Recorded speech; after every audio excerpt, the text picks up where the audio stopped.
sitting on the edge of my seat in 4th grade, watching as the teacher used the magical smartboard, much like something like this, to teach our class the wonders of the solar system.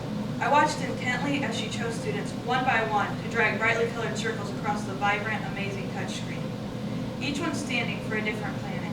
Now, as I think about it, I remember how mesmerized all of us were by the new and exciting technology placed into the classroom, but I also remember how quickly our attention and enjoyment faded. As I went up through the grades, more and more of these smartboards were implemented into the classroom until every teacher had one, except for my health teacher. I distinctly remember sitting in my 7th grade math class, where the smartboard would only work half the time, and more time was spent fixing these problems rather than teaching. While in my health class, the whole period was spent learning, with the teacher writing on the whiteboard, and I feel as though I benefited much more from that class than from any other. Most of you have probably heard on the news of schools in the area implementing new technology in the classroom, some even going as far to give each of their students their own iPad or netbook to use in class and at home. Along with this new technology comes big problems. The internet servers at the schools are not big enough to handle the workload of over 400 computers at a time, especially over Wi-Fi connections. The netbooks at one local school were taking almost a whole class period to get the internet up and running, which was leading to valuable time that could have been spent on learning being wasted. I believe that this is just the start of the problem, and that implementing all of this technology in the classroom, as well as something as simple as allowing a laptop into the classroom, is a hindrance to education. I believe that real, valuable education in core subjects such as math and English can be learned most effectively in a traditional paper and pencil classroom. Technology in the classroom, something I ran into a lot when I went to public school, I feel leads to a poor quality of education. When teachers use smartboards or any other forms of projector, the color quality is generally not the best, leading to a distorted view of what we are actually supposed to be learning. Many teachers are now using PowerPoints and the like to help aid in the teaching of their students, and many of these use different colors to denote different levels of importance, which are often distorted because of the uneven or too bright lighting in the classroom. From experience, I know that it is often hard and it's sometimes impossible to try to take notes from a PowerPoint. The PowerPoint generally only hits on key points, which the teacher develops verbally as they go through the slides, which then leads to a too fast pace set by the teacher, a speed at which quality note-taking is hard to do. These projected learning aids can't always be counted on either, as I earlier told about. Many times technology fails and valuable teaching time is sacrificed. In a paper and pencil classroom, like the ones of our parents, where there was no technology present, a better and more effective learning environment is sustained. In such a classroom, there is no distraction of looking at other stuff on the screen or having the computer or PowerPoint fail.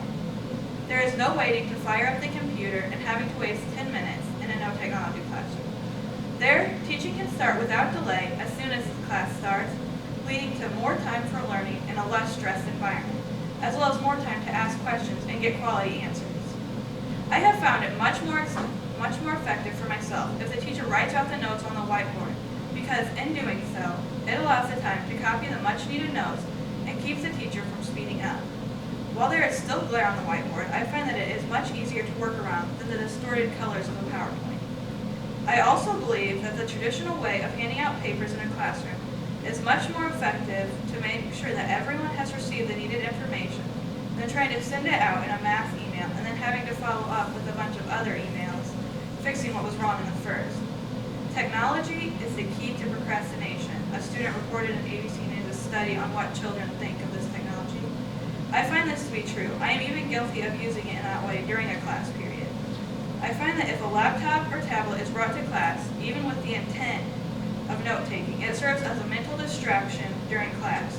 I think that even having a cell phone in your pocket is a major distraction because you will often feel phantom vibrations and feel the need to check your phone every few minutes. Students are becoming increasingly addicted to technology, so much so that in a recent study, 38% of the students said they could not go 10 minutes without checking or switching on an electronic device. This is a surprisingly detrimental to your education, especially if you are in a classroom or study area setting.